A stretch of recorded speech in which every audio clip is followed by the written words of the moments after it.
Gino, alam mo ba? Niyaya ko lumabas ni Charlie bukas. O ngayon? Naisip ko na, kailangan ko pa siguro ng additional training bago ako pumunta sa date namin bukas. Anong training? Kailangan mo pa ba yun para sa kanya? May pupuntahan pa kami. Mauna na kayo.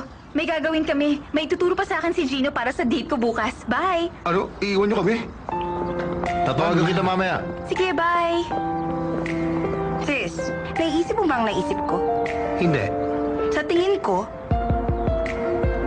Hindi. Imposible nga pala. Di ba bagay na bagay silang dalawa? Ano? Yung dalawang kalapate. Ay, lumipad na.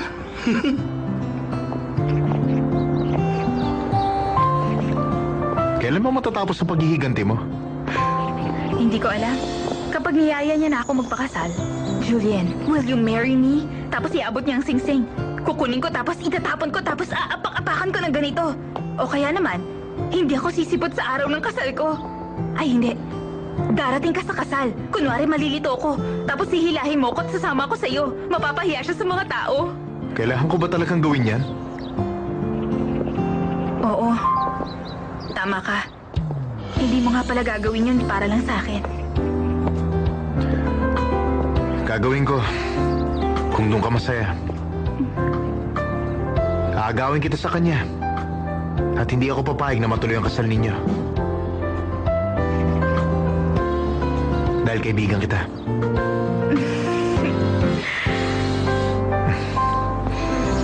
Ang bait mo! Kapag inagaw mo ko, akin na yan. Dapat mahigpit ang hawak mo sa akin para hindi niya ako makuha ulit. Promise mo yan, ha? Ang hiling mo talaga sa pangako.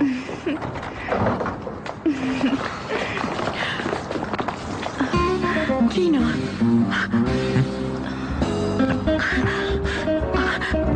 Ano nangyayari? Mami!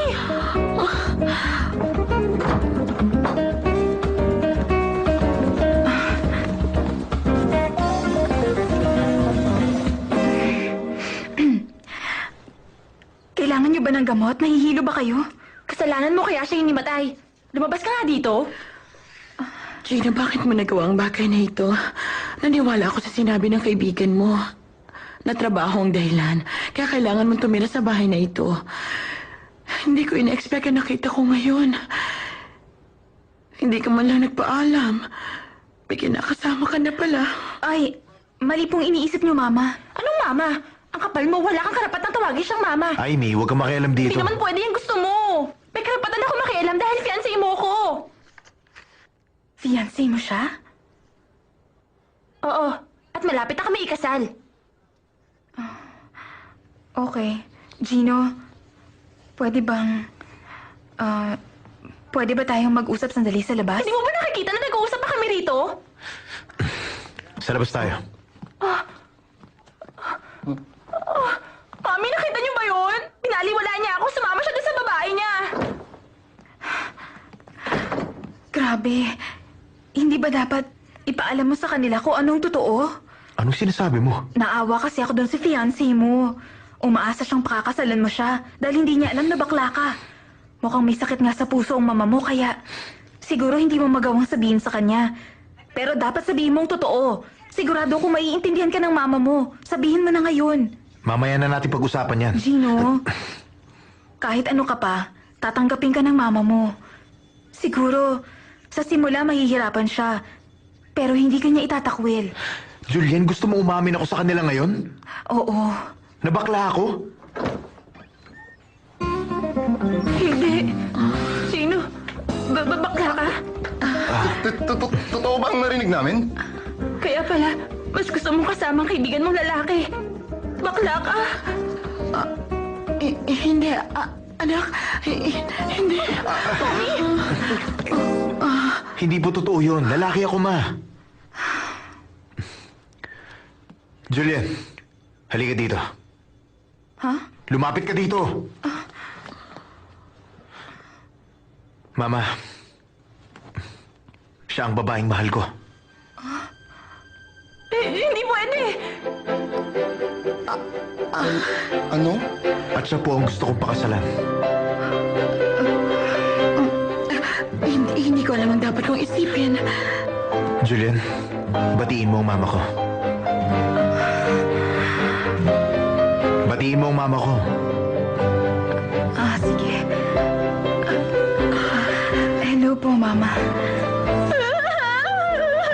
Amy!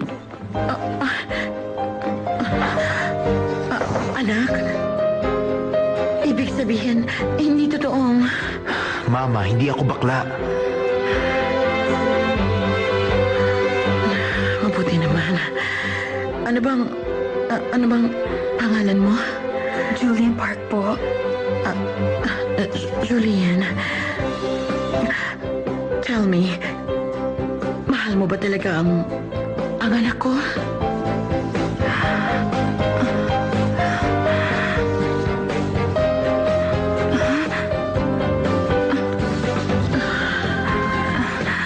Opo. Mahal na mahal ko siya, Mama.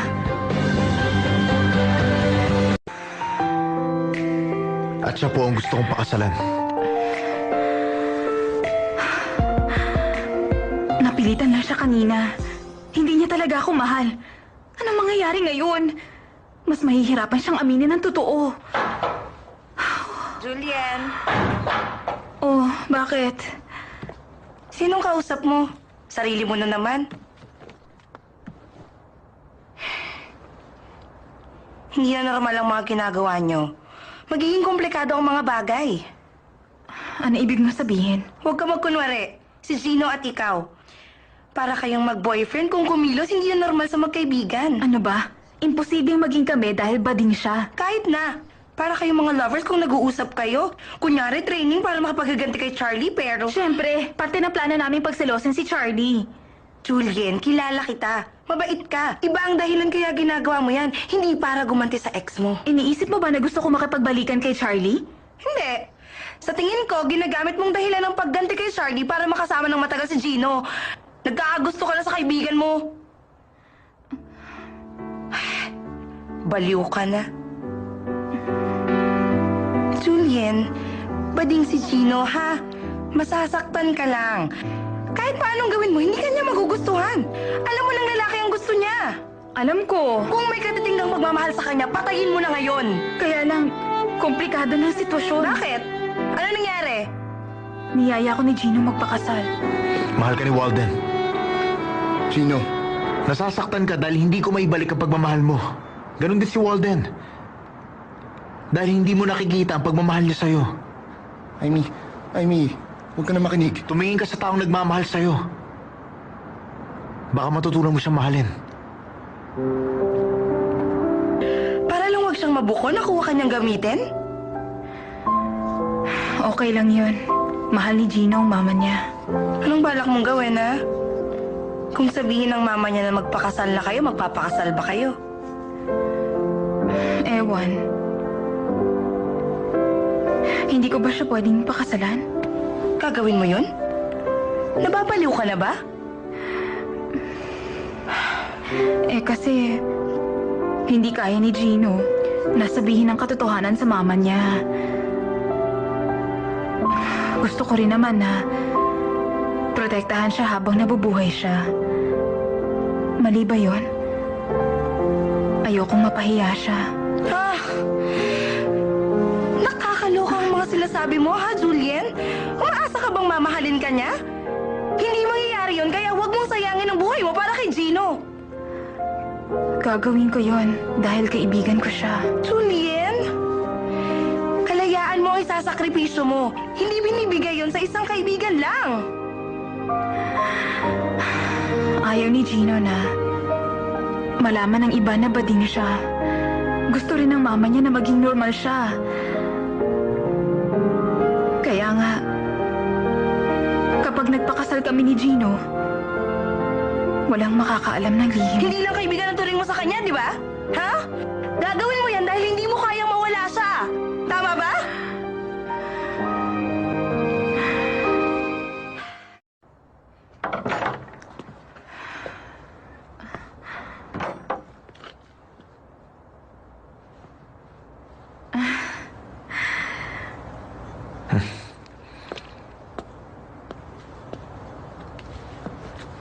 Ginabi ka, ah. Ang mama mo, okay na ba siya? Ang ganda pala ng mama mo at saka mukhang bata pa siya. Sa kanya mo pala minana ang kagwapuhan mo. Sorry sa ginawa ko kanina, ha? Hindi ko dapat sinabi yun. Pero... Okay lang yon. Naintindihan kita. Nasabi mo yun dahil ayaw mong masaktan siya. Darating na masasabi kong totoo. Alam ko na mahirap para sa'yo ang sabihin sa kanya kung anong tunay mong pagkatao. Gusto ng isang ina na makitang normal ang anak niya at maayos ang buhay. Kaya nga, kapag hiniling niya na magpakasal ka sa isang babae at bigyan siya ng apo,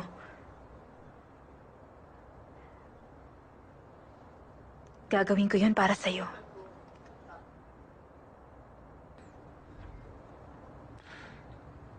At saka, gusto rin kitang protektahan sa ibang tao. Hindi ka na nila huhusgan. Hindi ka nila pag-iisipan na masama dahil sa kasal tayo. At bibigyan rin kita ng kalayaan na magmahal ng lalaki.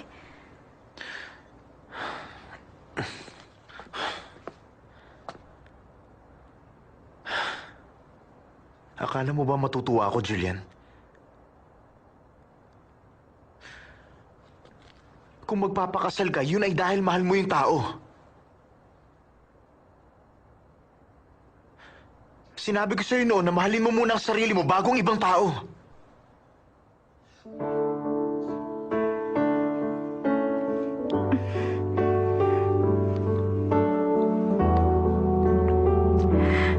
Gino, kahit may mahalin ka, hindi mo siya pwedeng pakasalan. Sadyang walang patid, ligaya at saya. Pagmamahal Hindi mo ako mamahalin tulad ng sa lalaki. nadarama. Kaya kong tanggapin yun. Walang sayang Basta, sa ating kasama kita habang buhay. Di sanay na Tanga lang ang magpapakasal sa bakla. Siguro nga tanga ka kaya niloloko ka ng mga lalaki. tila ba walang Okay lang na tawagin nila akong tanga. sana Basta ba, ay napatapos pa. para sa'yo, ako ang pinakamabait na best friend sa buong mundo. Tingin ka kailan pa man. Ayokong mawala ka sa buhay ko. Ayokong Kaya lahat gagawin ko para sa'yo. nasasaktan. At nais ko malaman mo sa'yo lang ang puso ko. Julian, Ingatan ko ang tunay na hindi ko na kaya. Ito ang pangako ko. Hindi na tayo pwede maging magkaibigan. Kahit kailan hindi ka na mag-iisa. Tanging ligaya ko'y sa piling mo sinta. Inos man tag-ulan ay kakayanin ko. Walang malulungkot at luluha. Panahon at tila ba walang hanggan. Sana ay di na matapos. Sana tinanong mo sa akin kung kaya ba kitang mahalin. Na kung iibigin Sasagutin kita. kailan pa man. Ayokong makikita nasasaktan. At nais ko malaman mo sa'yo lang ang puso ko. Mawawala na siya. Tunay na pag-ibig natin. Ayaw na niya akong maging kaibigan. Di magbabago. Di magbabago. Ang pag-ibig ko sa'yo. Pangakong ibigin. Sir, gusto ko sana po kasing makapagpasalamat. Bakit ka magpapasalamat? Dahil sa pagbibigay niyo ng trabaho sa friend ko. Masaya si Julia na nag-decorate ng museum. Mabuti na lang nakilala niya ang isang napakabait na gaya niyo. Clumsy kasi siya eh. Pero dahil sa inyo, may maganda siyang trabaho. Thank you po. Gusto kong maiyak sa saya. Gusto mong bigyan kita ng tissue? Ha? Sabi mo kasi, naiiyak ka na. Hindi ka ba iiyak? Nagbibiro lang ako. Naniwala ba kayo? Pasensya na kayo, ha? Magaling pala akong umarte kasi naniwala kayo. Galing ko para akong artista. Pareho daw mag-isip ang magkaibigan. Si Julian at ako, pareho kami na palaging seryoso. Sir, gusto ko sana po kasing ibalik yung kabutihang ginawa niyo sa friend ko. Mamayang gabi, libre ba kayo? Saan tayo magkikita? Ay, teka. Off na ako. Kung gusto mo, susunduin na lang kita dyan. Charlie, I'm sorry. Hindi tayo pwedeng magkita. Bakit? Ang sabi mo kahapon, ngayon tayo magkikita, hindi ba? Wala kasi akong ganang lumabas ngayon, Charlie. Bakit? May sakit ka ba, Julian? Excuse me, pinapatawag kayo ng papa niyo, sir. Dahil ba sa nag-away kami ni Gino nung isang gabi? Hindi yon ang dahilan. Lumabas na tayo ngayon, Julian. Promise, pasasayihin kita mamaya. I'm sorry, Charlie. Sa ibang araw na tayo magkita. Bye. Hello? Julian? Talaga babalik kayo dito, Professor? Tawagan mo ako kapag nandito na kayo dahil bukod sa kasal ng mga bata, may isa pang importanteng bagay na dapat natin pag-usapan. Talaga? Congratulations! Magkakatulungan tayo. Sige, hindi na kita abalahin pa. Dito na natin pag-usapan yan. Have a good day, Professor. Bye. Hindi ako papayag na iba makakuha sa Dam Art Museum project. Ako na ang bahala sa project na to. Pwede ako magpasa ng bagong design ko. Hindi na kailangan. Bakit ka pa magpapakahirap kung may madaling paraan? Nabalitaan ko na. Gusto ni Chairman Choi na si Professor Ronald Park pa rin ang magdesisyon sa disenyo ng buong museum. Kaya nga, kapag pumanig sa atin si Professor Park, sa atin na ang project. Papa, magtiwala ka sa akin. Gagawa ako ng paraan para makuha ang project. Talaga? Sigurado ka bang makukuha mo ang loob ng anak ni Professor Park?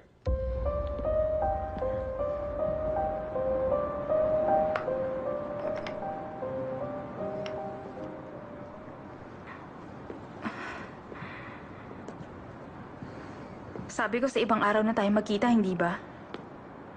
Oo, kaya lang. Kailangan natin mag-usap. Pwede bang mamaya na? Ang dami ko pa kasing kailangang tapusin. Matagal pa bang titira si Gino sa San Jose? Yan ang itatanong mo sa akin? Sabi mo malaya na ako, na gawin ang gusto ko. Okay lang sa akin na magkaibigan kayong dalawa. Kaya lang, ang pangit tingnan na magkasama kayo sa bahay. Di ba? Mabait kang tao. Samantalang siya manluloko at manggagamit. At Kung magsasalita ka lang ng masama kay Gino, umalis ka na. ano? Paano ko ba nakayanan? Ang sakit na ibinigay mo sa akin. Nung araw na iwanan mo ko, dahil kulang pa pala sa'yo ang buong buhay ko, nag-inuman kami kinagabihan. Sinabi ko lahat ng ginawa mo, lahat ng sinabi mo. At kung paano mo ako nagawang iwan, kahit ibinigay ko ng lahat sa'yo. Pati ang sinabi mo na hindi babae ang tingin mo sa akin. Si Gino lang ang karamay ko sa kalungkutan ko. Nararamdaman ko na gusto mong magsimula tayo ulit.